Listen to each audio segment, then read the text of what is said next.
Let's analyze Palantir stock. What's going on here? First, let's focus on the support and resistance levels. There's a massive wall at the $28 level. As we can see, $28 is still an insurmountable barrier for Palantir, but we'll talk about that later. Let's start at the beginning. Palantir stock has recently increased by 36%. That's a significant rise. And as we can see, it has hit a strong resistance level, which was also present in 2021, at the beginning of 2 to 3 years, and now we're here again. We also have a financial report coming out very soon. Now let's look at volatility. It can indicate where the stock might go and what might happen to it in the near future. As we can see, volatility is divided into two ranges, 40% and 60%. These ranges are separated by the financial report. Before the financial report, which will be at the beginning of August, volatility is low, around 35 to 40%. But after the report, volatility starts at 50 to 66%. This is normal because after the report, the stock could either rise sharply, or if the financial report is disappointing, it could fall. Therefore, volatility accounts for this, and the options market does too. Now, let's look at the volatility smile. What's happening here? As we can see, for closer expiration dates, the volatility smile points both towards an increase and a decrease in the stock price. This indicates that investors and traders are anticipating movement in the stock both upwards and downwards. But if we look at longer expiration dates, we see that volatility increases only towards the downside, that is, towards put options. However, towards the upside, that is, towards call options, volatility does not increase, it remains flat and linear. Overall, this is also a normal situation because investors and traders hedge shares either by buying or selling options. It's clear that put options are generally more expensive than call options. Let's look at historical and implied volatility. As we can see, historical volatility is represented by the gray line and implied volatility by the white line. Currently, these volatilities are at roughly the same level. From this, we can conclude that it will be very difficult to make a profit. I remind you that you can trade not only the stock itself, but also volatility. Volatility can only be traded through the options market. Now I can demonstrate one of the interesting strategies that artificial intelligence can help us develop.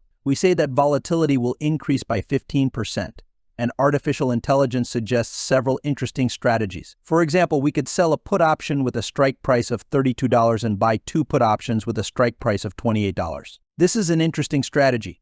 We can look at its performance profile and of course compare it with other strategies. But in reality, I am showing this to you solely to understand how you can play volatility. I do not advise you to use these strategies because they are complex. You need to manage them. You cannot just open and forget. You need to adjust options at the right time, close options in general, take action. Now let's focus on the most important aspect, support and resistance levels, specifically the trading volume in options. As we can see, there is a significant volume concentrated at the $28 level. As I mentioned earlier, this resistance is very strong and has not yet been overcome. However, if we do break through it, the next resistance levels will be at $29 and then $30. So there are more hurdles to clear. If we overcome all these resistance levels, the stock could potentially rise sharply as it did in 2021. For example, resistance was broken in one day, and the stock quickly rose by 75% before being halted by heavy selling from other funds. A similar situation could happen here. Usually a catalyst like an earnings report or some news is required to break through such significant levels of support and resistance. These levels aren't overcome easily. To break them, a substantial event is needed, most often news or a financial result. As we can see, the stock will have a report soon, which could serve as a catalyst. So before the report, the stock might move sideways, consolidating. We could see fluctuations of 5% up or down. But after the report, a more significant move could occur, either up or down. We'll discuss the direction of this move later when we look at market forecast. Now, let's finish discussing the trading volume. As we can see, there is also a significant volume concentrated in put options around the $28 level. Thus, $28 currently serves as both resistance and support, which is where the stock has currently settled. If we make a forecast for August 2024, the highest probability is that the stock will be between $26 and $28. In fact, it is currently within this range. Some might say this is a strange forecast, implying the market isn't telling us anything. Yes, the market incorporates all available information into its prices. As we understand, we lack sufficient information at this moment,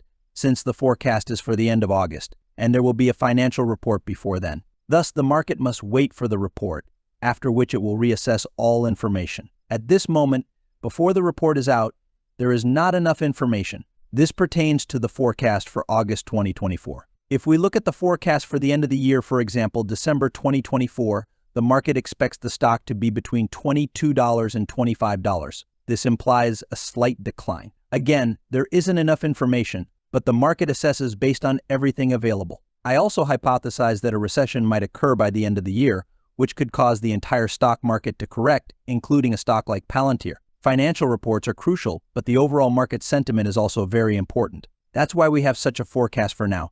Now let me show you the 3D volatility chart. Here we have concentrated all the information about options, finances, volatility, expiration dates, and strike prices. Based on this diagram, we can create a well-informed and interesting strategy. I remind you that I cannot predict price movements. I don't know where the stock will go. My primary task is competent position management. I build positions using options and derivatives, and then I manage them. One of the strategies I developed shows that if the stock unexpectedly rises to $50, we would earn $6,000. If the stock suddenly drops to $10, we would still earn $5,000. And we have a small price range where we could lose money. This indicates that regardless of where the stock moves, we can make a profit.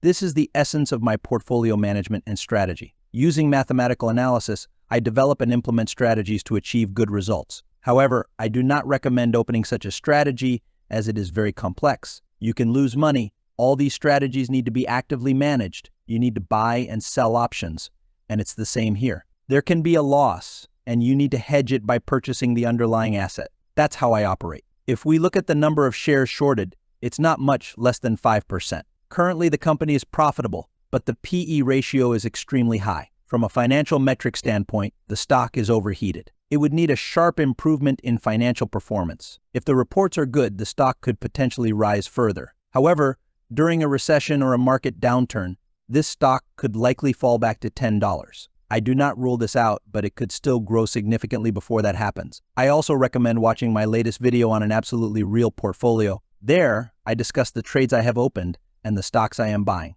Again, the portfolio is entirely real, and I am building it from scratch so you can see the progress in real time. So watch those videos, leave comments, subscribe to the channel, and don't miss the next video. Good luck to everyone.